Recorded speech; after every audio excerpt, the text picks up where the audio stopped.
menjelang siang. Iya, siap Pak. Hari ini ada yang tidak masuk. Karmanda. Oke, Lagi Chelsea Pak. Bu Karman ya. Sama Marga, Pak. Sama Marga Sintia ya. Iya Pak. Oke. Dodo tak kasih mana?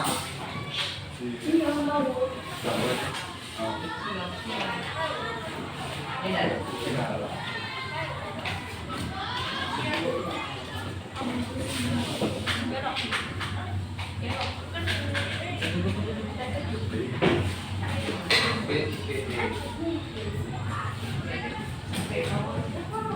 Oke, dua orang yang nggak masuk.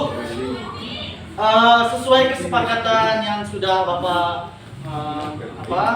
bilang ke kalian minggu lalu bahwa kita pada hari ini akan mengulas materi kembali pada bab 2, yaitu iklan sarana komunikasi.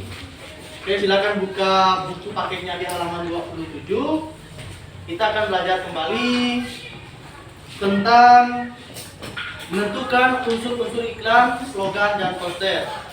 Nah, jadi fungsi iklan. Oke, sebelumnya karena ini sudah kita pelajari di pertemuan yang sebelumnya, di sini Bapak mau bertanya pada kalian apa itu iklan. Tunjuk tangan. Iklan dapat diartikan sebagai pemberitahuan yang bertujuan mendorong atau membujuk khalayak. Oke, itu adalah benar ya, nah, itu adalah pengertian dari iklan. Yang sebagaimana iklan itu dapat diartikan sebagai teks yang mendorong atau membujuk khalayak, membujuk kita maksudnya agar tertarik pada barang atau jasa itu. Nah, di sini saya akan bagikan kalian beberapa lembar kertas. Silakan dilihat terlebih dahulu.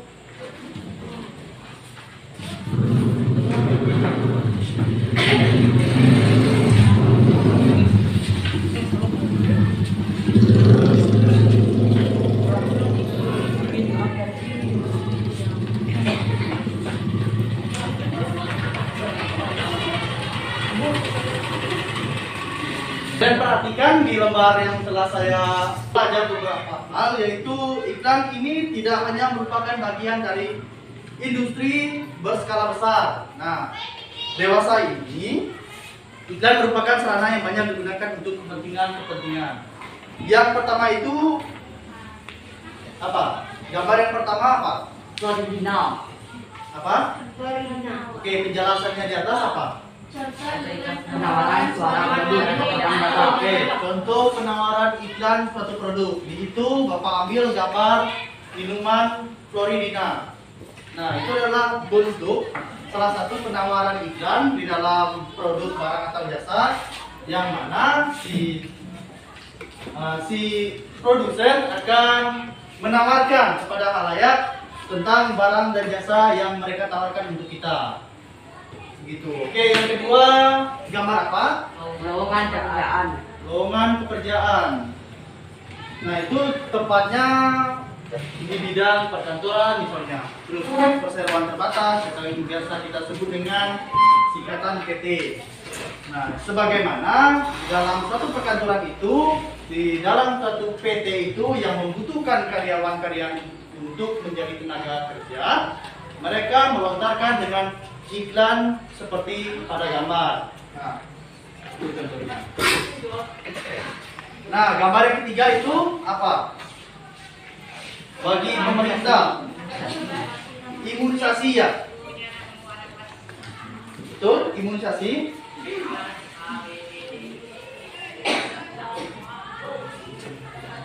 Nah, masyarakat itu, untuk pemerintah itu tentang layanan publik atau layanan masyarakat kepada kita.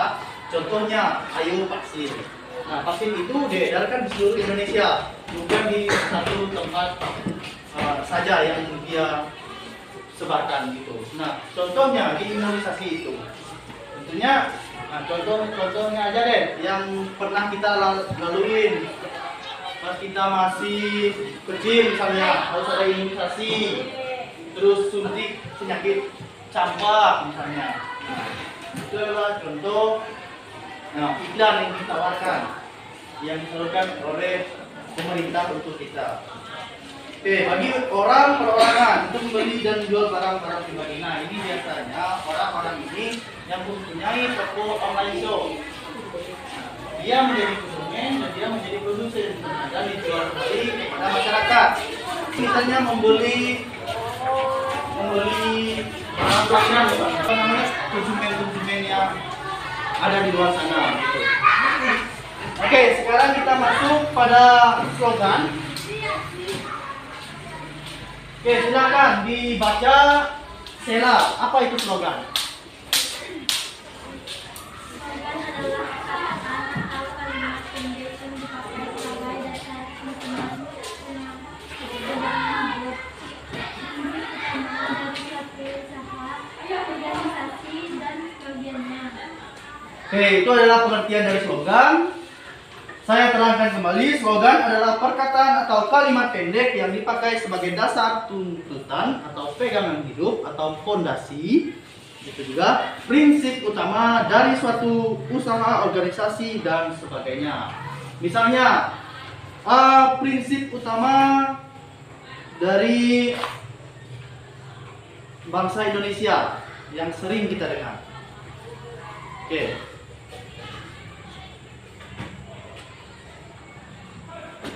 Apa?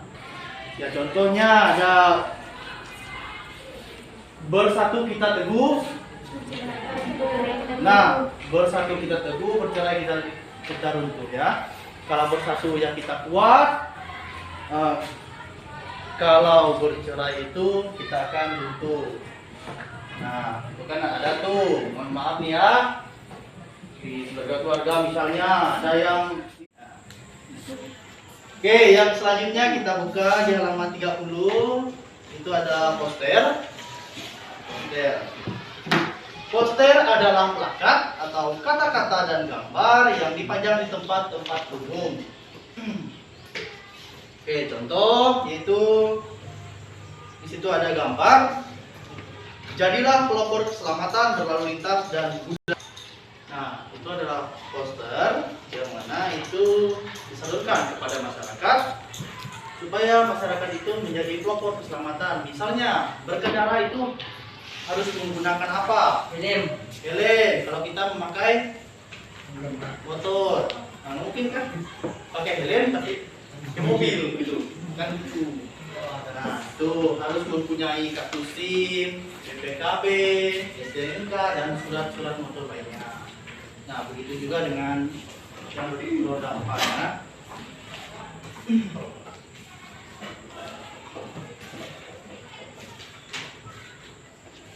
Oke, selanjutnya di halaman 35, kalian lihat di bagian 2 itu. Di situ adalah penyimpulan maksud suatu iklan. Nah, iklan ini juga ada maksudnya, mengapa dia ditawarkan kepada masyarakat. Nah, dan bagaimana klasifikasinya? Di sini klasifikasi periklanan itu dibagi menjadi 2. Yang pertama ada iklan strategis, yang kedua oke, coba jelaskan kepada saya apa itu iklan strategis.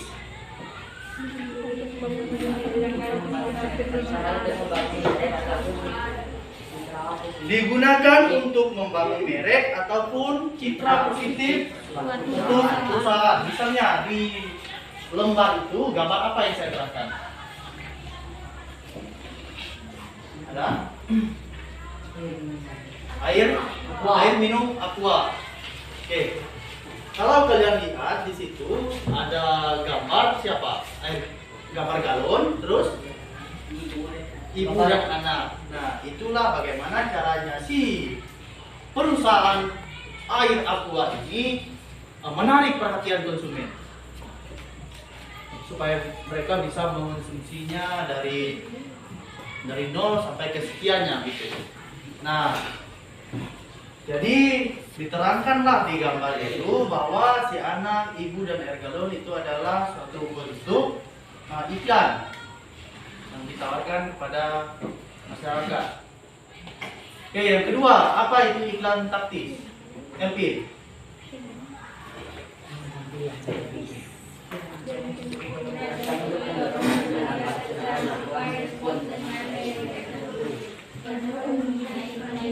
gratis ini memberikan penawaran khusus jangka pendek yang memacu konsumen memberikan respon pada hari yang sama. Nah, kemarin kita sudah bahas penawaran khusus jangka pendek itu contohnya apa? Diskon. Oke. Kenapa diskon? Kenapa promo? Ya, benar. Maksudnya karena diskon promo ini adalah keterbatasan waktu. Nah, sekarang ini bulan berapa ya? Bulan 11. Oke, di bulan 11 nanti kan ada kemarin tuh 11 di Shopee, misalnya Lazada, Bukalapak dan sebagainya. Nah, itulah yang disebutkan dengan iklan strategis. Bagaimana sih mereka menampilkan iklan dengan posisi yang pas gitu? Oh, ini di tanggal 11 nanti ini kan kita buka promo besar-besaran, tapi banyaklah orang yang beli barang-barang tersebut. Nah, itu caranya menempatkan dengan posisi yang strategis. Paham? Paham? Oke. Yang kedua, oh selesai. Yang selanjutnya,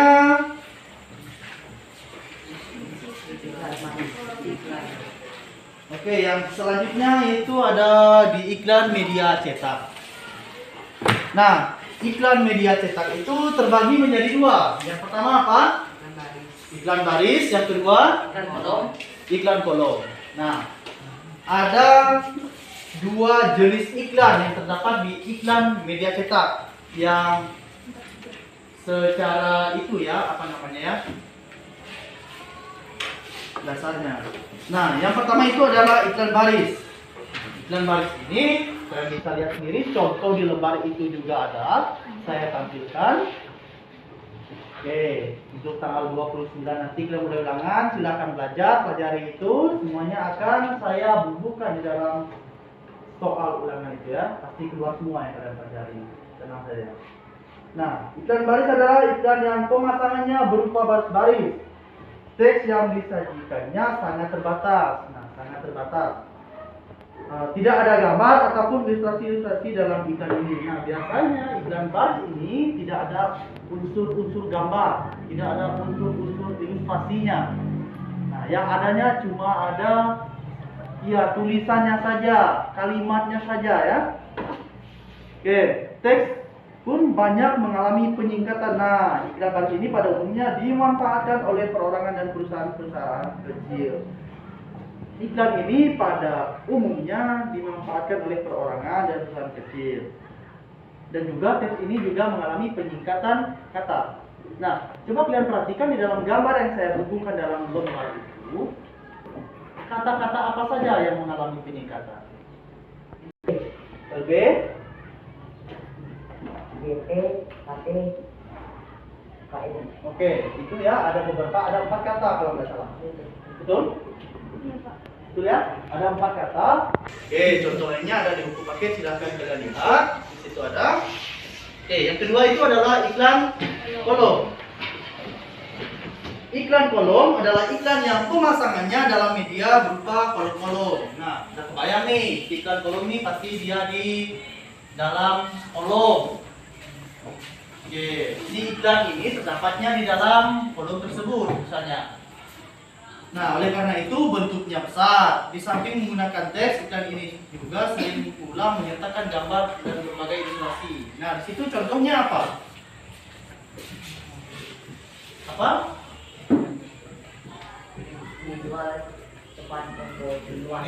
Brosur. Bukan? Gambar di situ. Di lembar yang saya berikan ya. Mobil. Oke, gambar mobil. Nah, itu adalah salah satu penawaran iklan yang dimana itu adalah brosur mobil. Oke, itu adalah brosur mobil. Nah, si iklan mobil ini dimasukkan ke dalam kolom tersebut. Tetapi, nah di samping menggunakan teks, iklan ini sering pula menyertakan gambar dan berbagai ilustrasi menarik lainnya. Nah, mengapa harus dibubuhkan ilustrasi-ilustrasi yang menarik tersebut di dalam iklan kolom itu? Ada yang tahu? Mengapa? Supaya menarik pelanggan. Nah, betul, Junior. Untuk menarik si pelanggan. Nah, misalnya di brosur mobil ini ada yang bonusnya itu misalnya sepatu, motor bahkan. Nah, otomatis si pembeli itu akan merasa dia untung kalau dia membeli mobil tersebut. Karena mengapa? Dia juga mendapatkan hadiah itu. Nah, bisa juga kita hubungkan hal-hal yang menarik dalam iklan kolom tersebut. Oke, paham? Oke, semoga paham ya. Yang selanjutnya ada di iklan display. Sehingga asing dengan iklan display ini apa? Oke, iklan display, iklan yang memiliki ukuran tadi dia di 1 kali 20 mm misalnya. Itu iklan kolom. Oke. Tetapi kalau di iklan display dia bisa 2 kali lebih lipat, 2 kali lebih besar dari iklan kolom. Ingat ya, perbedaannya apa? Iklan kolom dan iklan display. Pertama, apa? Besarnya. Ya, lebih tepatnya ukurannya. Oke, bagus ya Junior. Nah, ukurannya itu lebih besar dari iklan kolom. Misalnya contoh si iklan kolom ini ada di 1 kali 20 mm. Kalau di iklan display dia bisa saja 2 kali 40 mm. Nah, itu perbedaannya. Oke, iklan display merupakan iklan yang berisi hanya kata-kata dan gambar, foto ataupun media-media grafis lainnya. Nah, di situ ada gambar apa? Gambar apa lagi di situ? Tetapi coba kamu lihat apa perbedaannya iklan kolom dan iklan display tadi? Ada yang beda nggak dari 2 gambar tersebut? Oke, apa tadi? Oke, kolomnya lebih besar kan? Nah, lagian dari kedua kolom itu di iklan display gambarnya juga lebih banyak dibanding iklan kolom itu, ya. Kalau kalian lihat apa sih perbedaannya? Oh, di sini perbedaannya di luas kolomnya, di banyak ilustrasinya, banyak kata-katanya. Oke. Nah, ada juga yang disebut dengan iklan advertorial. Masih ingat iklan advertorial? Apa, Laura? Coba yang jelas. Iklan advertorial yaitu iklan berkaitan dengan pelayanan jasa kesehatan, pengobatan alternatif, pengenalan perusahaan ataupun produk baru dengan informasi yang lebih kompleks. Oke. Di situ apa?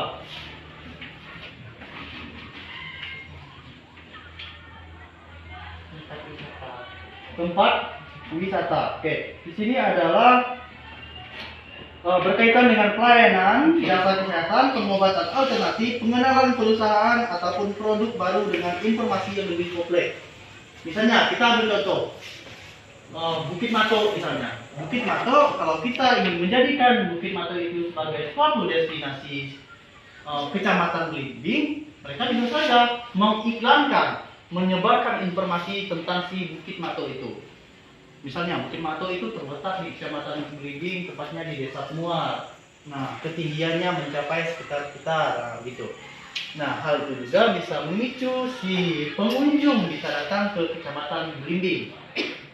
Oke, paham? Si iklan advertorial ini menyampaikan suatu pengenalan, misalnya destinasi, perusahaan, terus produk-produk, terus pengobatan alternatif dan jasa kesehatan lainnya. Oke, dengan informasi yang lebih kompleks. Nah, coba kalau kalian lihat di lembar itu, di bagian diterangkan secara kompleks, secara rinci, supaya si pengunjung ini mengetahui lebih jelas tentang si destinasi yang akan dia kunjungi. Oke, paham? Ada yang bingung? Saya rasa enggak lah ya, soalnya pembahasan ini sudah kita lakukan sebelumnya, sudah kita pelajari sama-sama di pertemuan yang sebelumnya. Oke, kita lanjut di iklan elektronik. iklan elektronik ada 3. Oke, ada 3 unsur. Yang pertama itu ada iklan radio. Iklan ini mengandalkan efek suara, baik itu berupa tuturan musik maupun bunyi. Yang pernah lihat radio? Oh, sering. Ada nggak gambar di radio? Ada. Ada. Apa yang ada di dalam radio? Suara. Nah, berarti benar nih penjelasannya nih. Kalau radio itu mengandalkan efek suara, bisa saja dia berupa tuturan, musik, nah yang maupun bunyi-bunyi tertentu. Kan biasa tuh di film-film tuh mereka cari suara hantu misalnya, pakai radio, iya. Biasa kayak radio itu yang, nah suara si hantu ini muncul lah dari dalam radio. Masuk akal nggak? Ya, masuk akal sebenarnya karena dia bunyi kan, dia. Tapi kan secara logika kan nggak mungkin hantu itu bisa kayak gitu. Nah, yang kedua itu ada iklan televisi. Nah, tentunya kita semua punya televisi lah ya. Nah, mungkin kalau nggak tahu televisi itu TV, bahasa keren. Oke, televisi. Iklan ini mengandung unsur suara, gambar, dan geraknya. Jelas. Di televisi itu terdapat gambar, gerak, animasi-animasi sebagainya. Terus dan ada juga suara. Jelas dong, nggak mungkin nggak ada suara. Nah, yang ketiga itu ada iklan film. Iklan film yang tersaji dalam judul film produksi sinema. Iklan ini biasanya muncul sebelum film utama diputar. Nah, kayak kemarin itu Laskar Pelangi.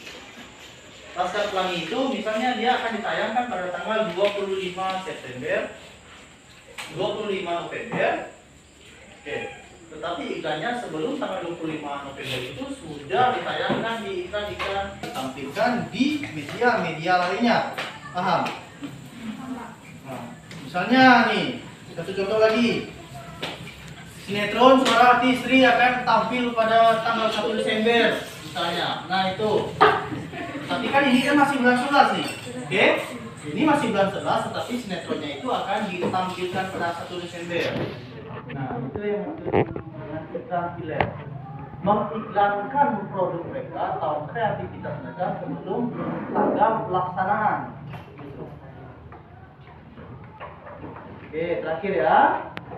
Nah, di samping itu karena medianya, keberagaman iklan juga dapat dilihat berdasarkan isinya. Menurut isinya ini, jangan salah. Menurut isinya, iklan diklasifikasikan dalam 3 jenis.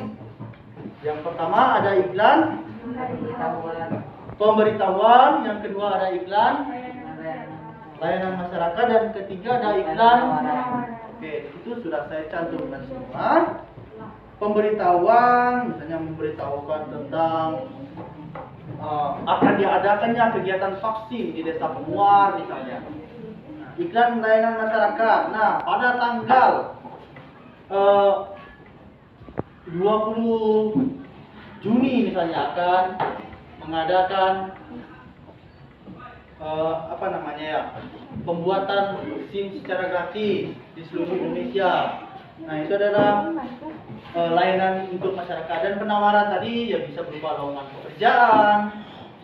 Nah, itu adalah lowongan atau iklan penawaran yang dilakukan perusahaan. Oke, gimana? Ada yang ditanyakan? Ngisi soal ulangannya nanti amburadul. Itu sudah kalian pelajari semua.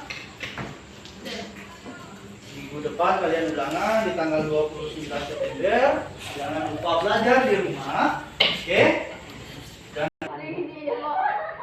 Dan kalau sudah paham, sudah mengerti, Bapak akhiri pertemuan kita pada hari ini. Karena waktunya juga sudah pukul 10.15. Waktunya kalian pulang.